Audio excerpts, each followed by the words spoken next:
Hey everybody, welcome to the Abroaders Travel Podcast, your weekly meetup with thousands of entrepreneurs, hustlers, creators, nomads, ninjas, wanderers, and world changers, all seeking to build the skills and connections to live a life without borders. If you want to learn more about what we do or download our entire podcast archive, check out the website, abroaders.com.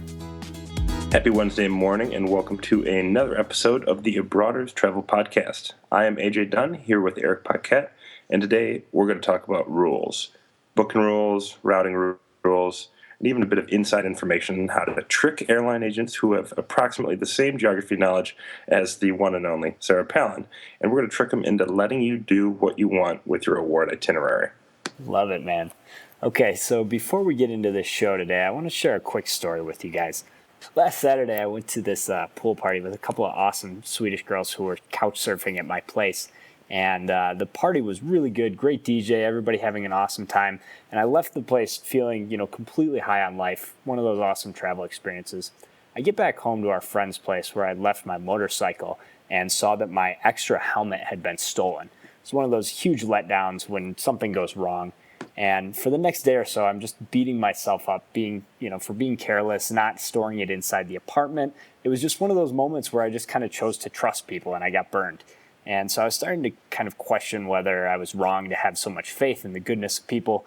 Losing the helmet screwed up all these plans because now my buddy Andrew that was living nearby, we couldn't go to the beach. We couldn't, basically do anything without waiting for a bus. I had this hike planned that I wasn't able to go do. So I was feeling really bummed out and had just been kind of focusing on being angry instead of solving the problem. And fast forward a couple of days, I strike up this conversation with this guy that I've never met before.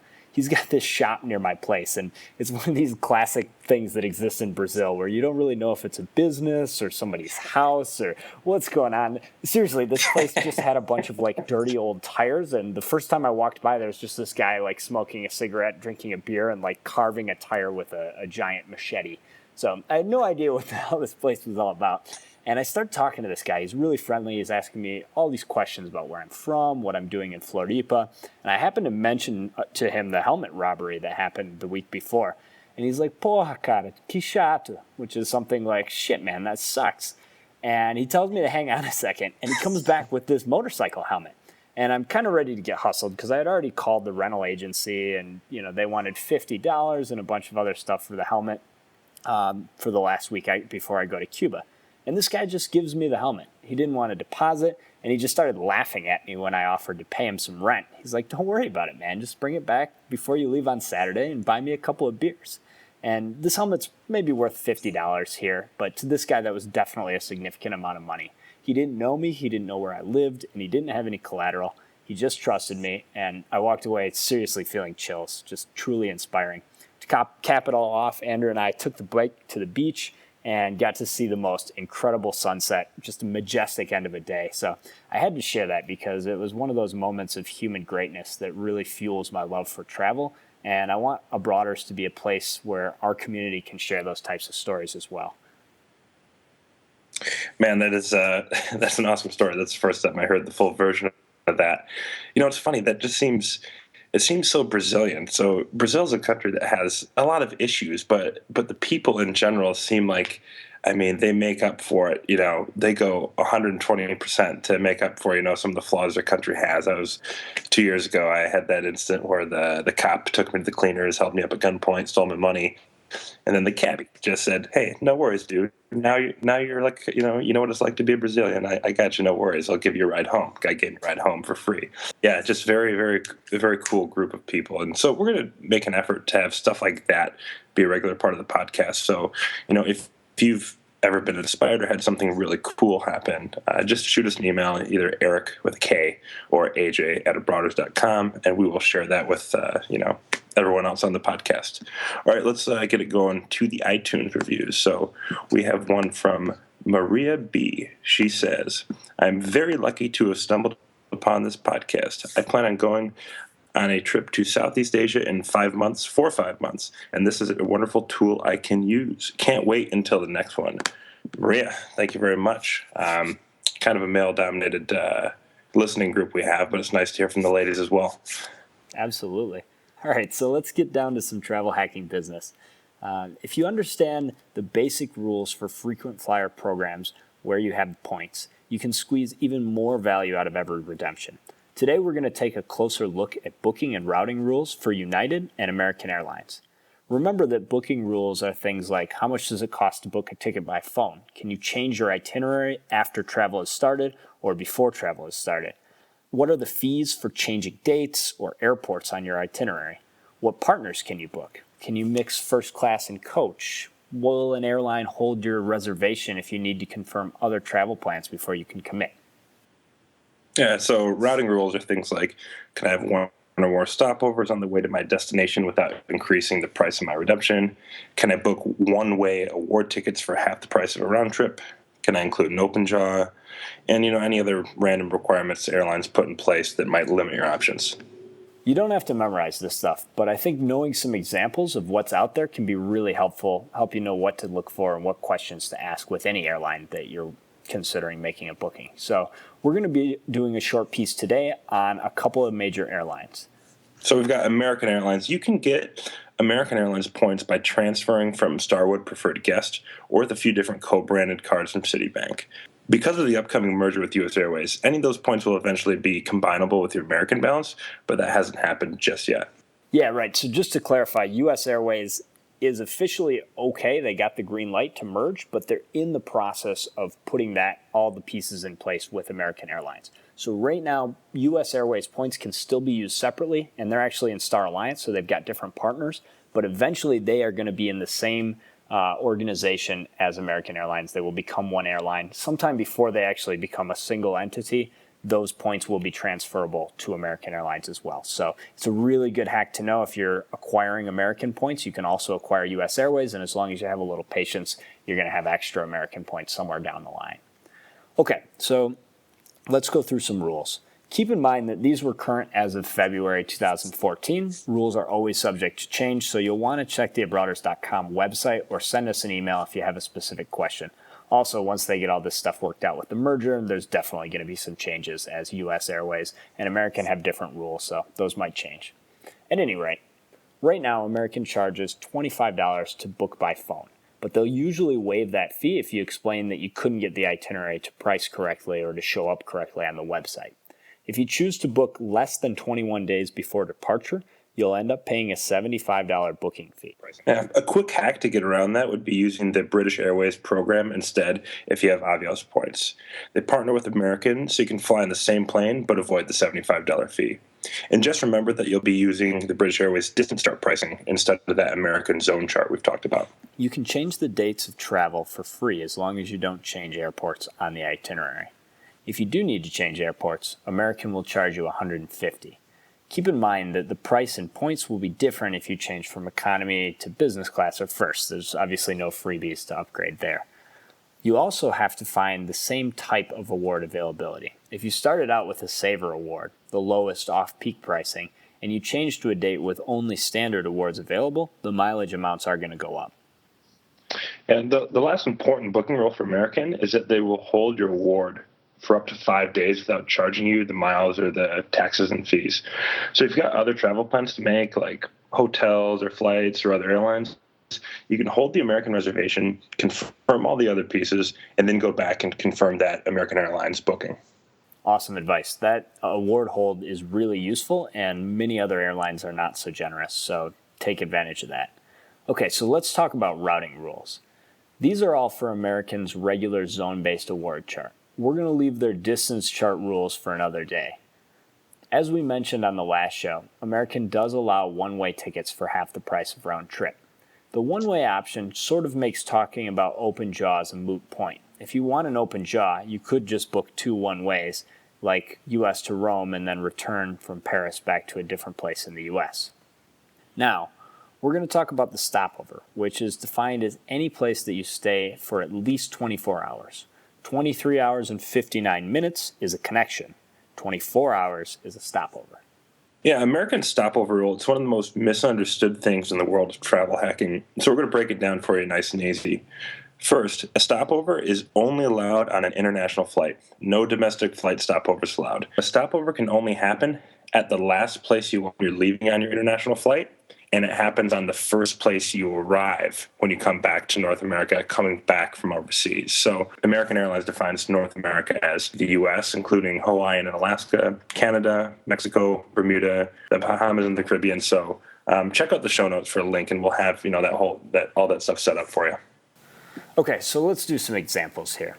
Let's take a look at a flight from LAX in Los Angeles to New York City to Barcelona. The last stop in North America is New York City, so you can stop there for as long as you want, provided that all the flights on your itinerary happen within 1 year from the date your ticket was issued. Note that this isn't 1 year from the date of your first flight. Going the other way, you could fly from Detroit to San Francisco to Hong Kong and stop in San Francisco for months before flying to Hong Kong. That's because San Francisco is the last stop in North America on the way abroad. You can also do this on your way back from overseas. So, flying from Berlin, Germany to Boston, Massachusetts, onwards to Detroit, you can stop in Boston before completing your journey to Detroit. Hopefully that makes sense to you guys. Before we move on to United, let's talk about one awesome little travel hacking trick to get a free one-way flight at a later date. Yeah, so let's say you're based in Detroit and you're flying home from Rome. Maybe you don't want to stop in New York City or Boston on the way back. You've got stuff to do. It's time to go home. So instead of booking Rome to Detroit and ending your trip there, you could book from Rome to Hawaii, also in the North America zone, and have Detroit be your stopover. So in this scenario, you could stay at home for up to a year from the date your ticket was issued and have a free one-way flight to Hawaii later on. Pretty awesome. I actually just found out about that one, and I really can't wait to try it out.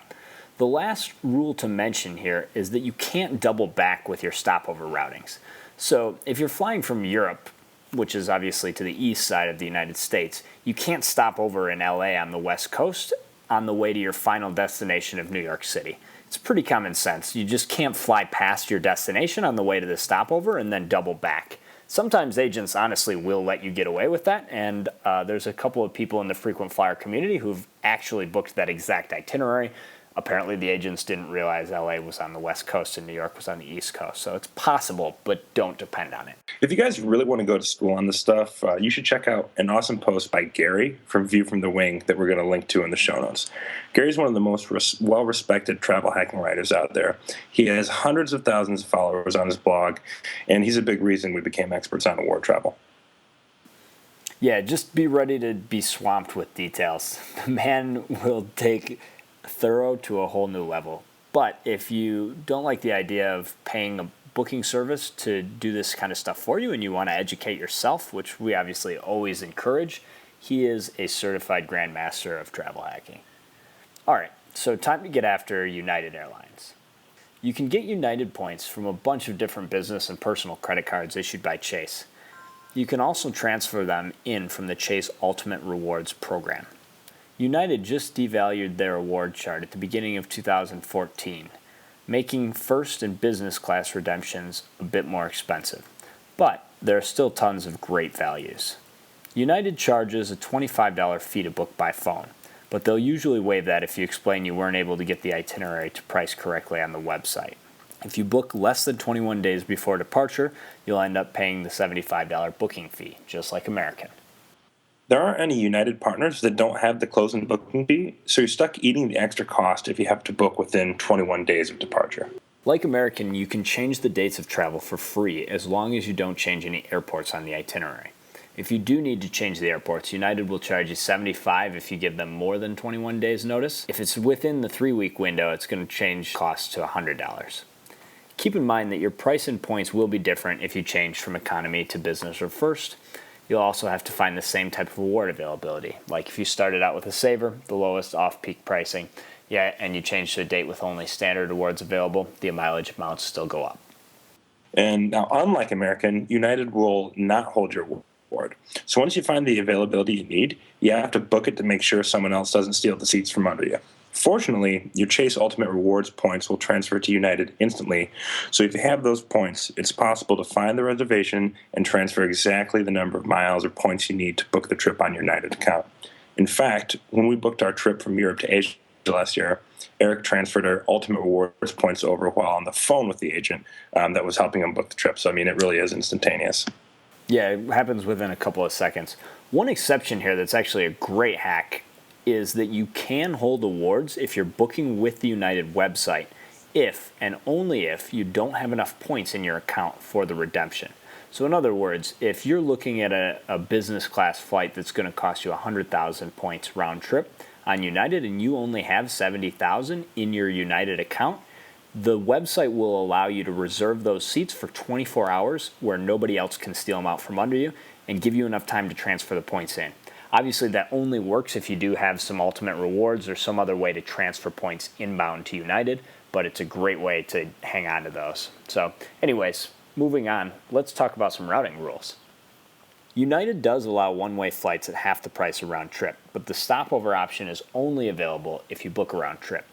The good news is that United's stopover and open jaw rules are much more generous than American. A stopover is only allowed on an international flight. No domestic flight stopovers allowed. And second, you're allowed one stopover and 2 open jaws on a round trip. Remember, these routing rules let you see extra destinations on your trip without using any extra miles or points. It's use it or lose it, so now we're going to give you some examples to spark that creativity and get you dreamlining about your next trip. All right, so we've talked a little bit about our trip to Europe and Asia last fall on United, which used the stopover and 2 open jaws.